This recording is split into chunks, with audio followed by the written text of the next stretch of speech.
사도신경하심으로 신앙 고백하겠습니다. 전능하사 천지를 만드신 하나님 아버지를 내가 믿사오며 그 외아들 우리 주 예수 그리스도를 믿사오니 이는 성령으로 잉태하사 동정녀 마리아에게 나시고 본디오 빌라도에게 고난을 받으사 십자가에 못 박혀 죽으시고 장사한 지 사흘 만에 죽은 자 가운데서 다시 살아나시며 하늘에 오르사 전능하신 하나님 우편에 앉아 계시다가 저리로서 산자와 죽은 자를 심판하러 오시리라. 성령을 믿사오며 거룩한 공회와 성도가 서로 교통하는 것과 죄를 사하여 주시는 것과 몸이 다시 사는 것과 영원히 사는 것을 믿사옵나이다. 아멘.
다윗이 그 마음에 생각하기를 내가 후일에는 사울의 손에 붙잡히리니 블레셋 사람들의 땅으로 피하여 들어가는 것이 좋으리로다. 사울이 이스라엘 온 영토 내에서 다시 나를 찾다가 단념하리니 내가 그의 손에서 벗어나리라. 다윗이 일어나 함께 있는 사람 600명과 더불어 가드 왕 마옥의 아들 아기스에게로 건너가니라. 다윗과 그의 사람들이 저마다 가족을 거느리고 가드에서 아기스와 동거하였는데 다윗이 그의 두 아내 이스라엘 여자 아히노암과 나발의 아내였던 갈멜 여자 아비가일과 함께 하였더니 다윗이 가드에 도망한 것을 어떤 사람이 사울에게 전하매 사울이 다시는 그를 수색하지 아니하니라. 다윗이 아기스에게 이르되 바라건대 내가 당신께 은혜를 입었다면 지방 성읍 가운데 한 곳을 내게 주어 내가 살게 하소서. 당신의 종이 어찌 당신과 함께 왕도에 살리이까? 아기스가 그날에 시글락을 그에게 주었으므로 시글락이 오늘까지 유다 왕에게 속하니라. 다윗이 블레셋 사람들의 지방에 산 날 수는 1년 4개월이었더라.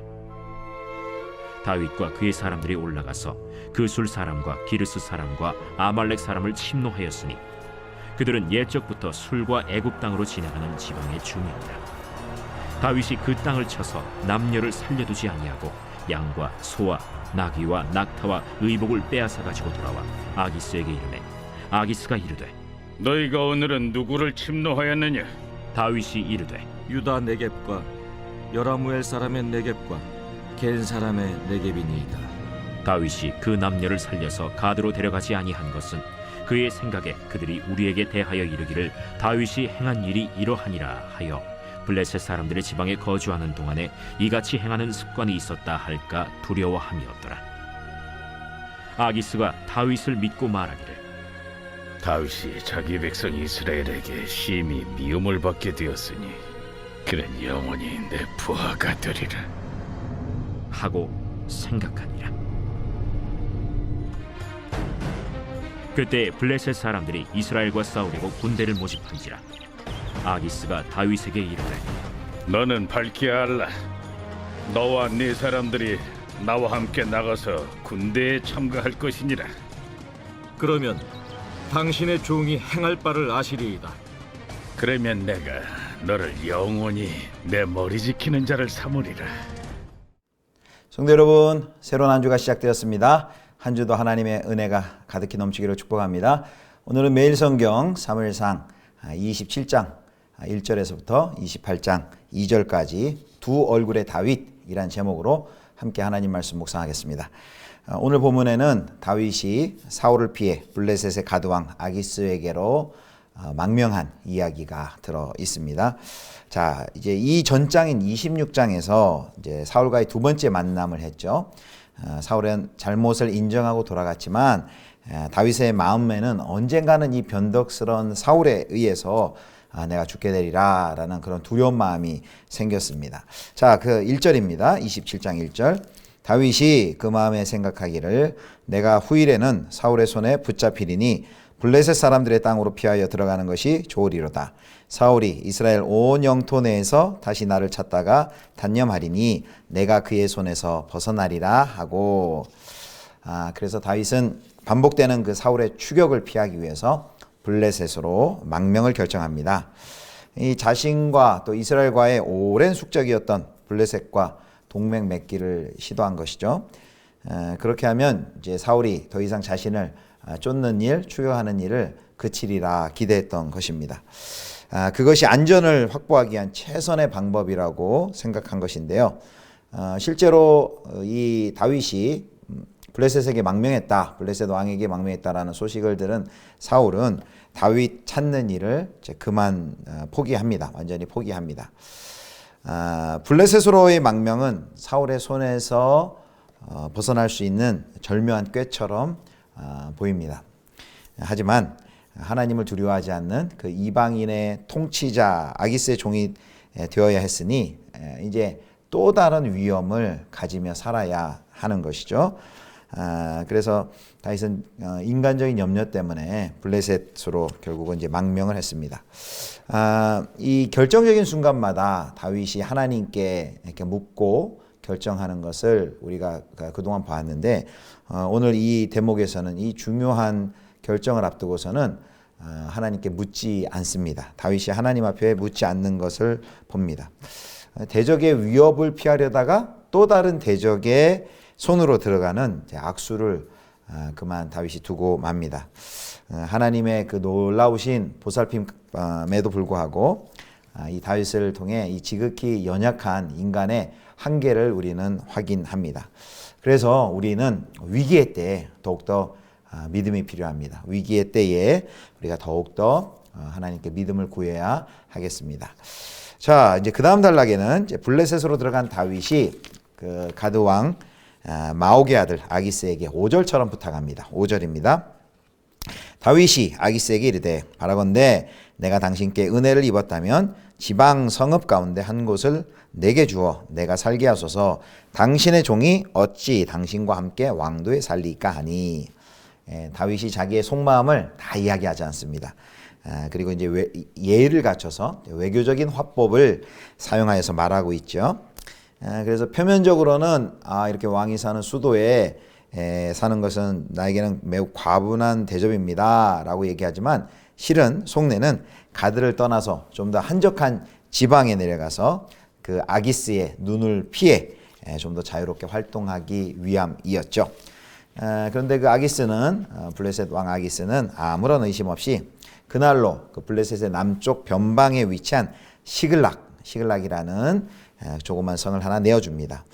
그래서 다윗은 그 광야 생활의 마지막 1년 4개월을 16개월이죠. 이 시글락 성읍에서 거하게 됩니다. 블레셋 지역에서 이 블레셋과 동맹 관계를 맺고 거주하게 됩니다. 그렇지만 다윗은 목숨을 부지하기 위해서 많은 사람을 죽여야 했고 또 블레셋 왕에게 전리품을 갖다 바쳐야만 했습니다. 블레셋으로 망명한 그 대가를 이제 톡톡히 치르게 됩니다. 자, 8절입니다. 27장 8절. 다윗과 그의 사람들이 올라가서 그술 사람과 기르스 사람과 아말렉 사람을 침노하였으니 그들은 예적부터 술과 애굽 땅으로 지나가는 지방의 주민이라.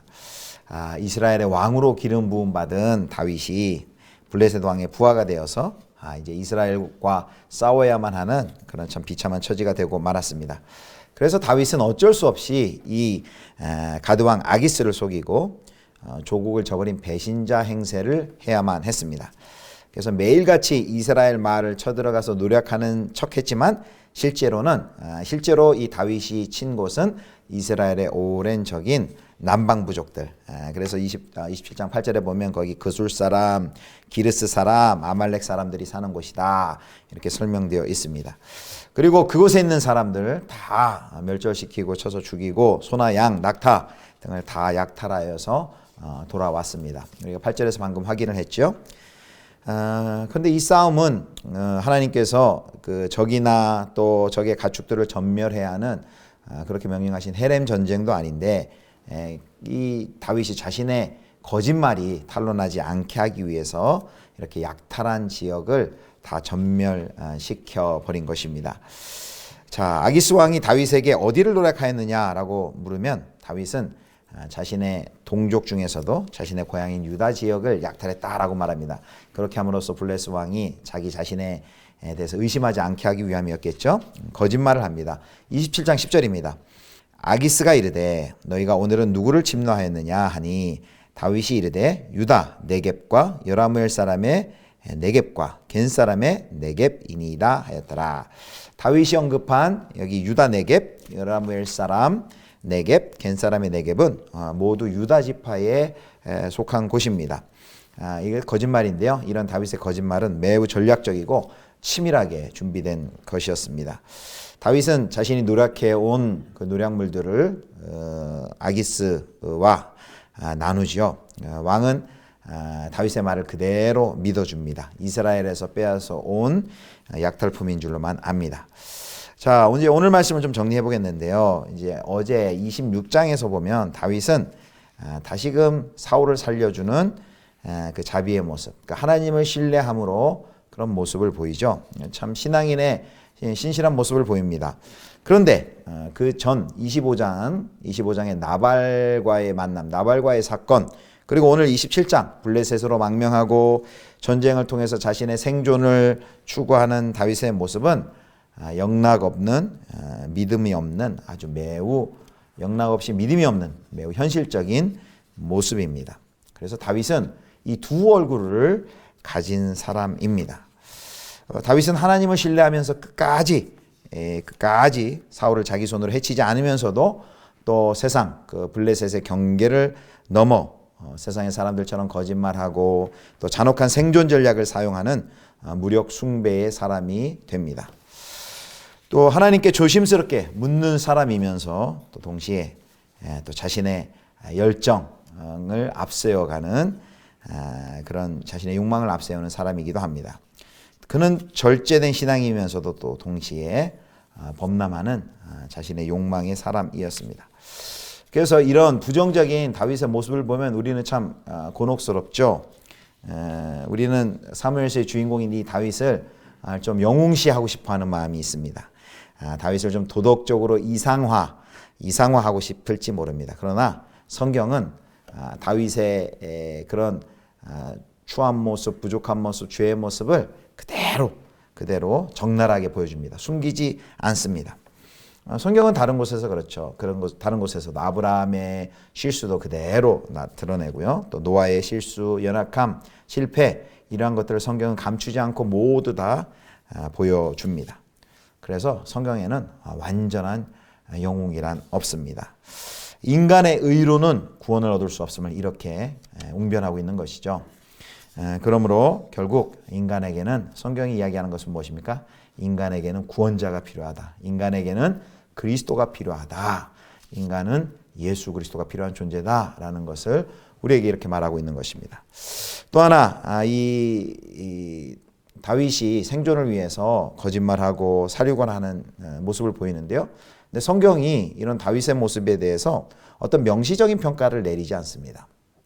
그냥 마치 이렇게 물끄러미 바라보면서 그냥 있는 이야기를 그대로 구술하는 형식을 취합니다. 하나님은 즉각 다윗이 그런 행동을 했을 때 거짓말을 하고 살육을 하는 그런 모습, 생존하기 위해서 그런 모습에 대해서 성경의 기자는 어떤 평가도 내리지 않는 것처럼 보이지만 하나님께서는 다 보고 계셨습니다. 다만 그것에 대해서 말할 때를 그리고 그런 행동들에 대한 하나님의 그 실망 어린 반응을 이제 다윗이 납득할 수 있을 때까지 하나님이 기다리십니다.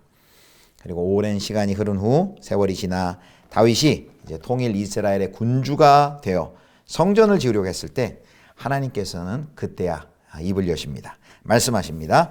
역대상 22장 8절 말씀. 역대상 22장 8절.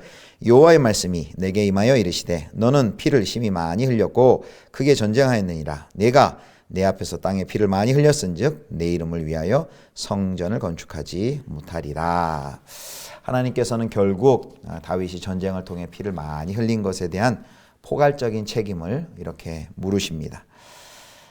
그래서 다윗이 자신이 피를 많이 흘린 칼의 사람임을 고백하게 하고 그 성전을 짓는 영광을 아들에게 이제 양보하게 하시죠. 자, 그렇다면 이제 하나님께서는 오늘 이렇게 그 침묵이 있고 그런 어떤 다윗의 행동에 대한 침묵이 있고 그냥 소술만 있는 듯한 하나님께서는 그 사이에 뭘 하고 계셨을까요? 바로 하나님께서는 바로 그러한 상황 속에서도 인간 다윗의 연약함과 실수 또 무지 실패 속에서도 하나님은 묵묵히 자신의 뜻을 이루어 나가십니다. 그것을 오늘 본문이 보여주는 것이죠. 인간은 연약하며 도망가고 거짓말하고 악을 행하지만 하나님은 묵묵히 하나님의 언약을 이루어 나가십니다. 하나님은 구원을 이루어 나가십니다. 그러므로 우리에게 중요한 것은 우리가 하나님을 위해 무엇을 하느냐가 아니라 하나님께서 우리를 위해 무엇을 하고 계신가가 더 중요하고 바로 그 사실을 우리가 주목해야 됩니다. 하나님께서 우리 인간을 위해 무엇을 하시느냐, 이것이 바로 복음이죠. 그래서 우리가 그 복음에 주목해야 됩니다. 우리 인간의 연약함이 그 하나님의 구원, 하나님의 일하심에 결코 방해가 되지 못할 것입니다. 그래서 이렇게 구원을 이루어 나가시는 하나님의 선교를 이루어 나가시는 그 신실하신 그 하나님을 바라보고 오직 그리스도만이 우리의 구주 되심을 믿고 구주 예수 그리스도를 의지하는 신실한 우리 성도님들 다 되실 수 있기를 주님의 이름으로 축원합니다. 기도하겠습니다. 하나님 아버지, 인간의 연약함과 또 실수와 죄악과 무지 가운데서도 하나님께서 묵묵히 하나님의 언약을 이루어 나가시며 하나님의 구원의 역사를 이루어 나가심을 찬양하며 감사합니다. 우리 인간에게는 아무런 공로와 의가 없사오니 오직 하나님의 구원의 역사를 기대하며 바라보고 구원자이신 예수 그리스도만 온전히 의지하고 순종하는 저희 모두들 되게 하여 주옵소서. 우리 구주 예수 그리스도의 이름으로 기도드립니다. 아멘. 하늘에 계신 우리 아버지여, 이름이 거룩히 여김을 받으시오며 나라의 임하옵시며 뜻이 하늘에서 이룬 것 같이 땅에서도 이루어지이다. 오늘날 우리에게 일용할 양식을 주옵시고 우리가 우리에게 죄 지은 자를 사하여 준 것 같이 우리 죄를 사하여 주옵시고 우리를 시험에 들게 하지 마옵시고 다만 악에서 구하옵소서. 대개 나라와 권세와 영광이 아버지께 영원히 있사옵나이다. 아멘.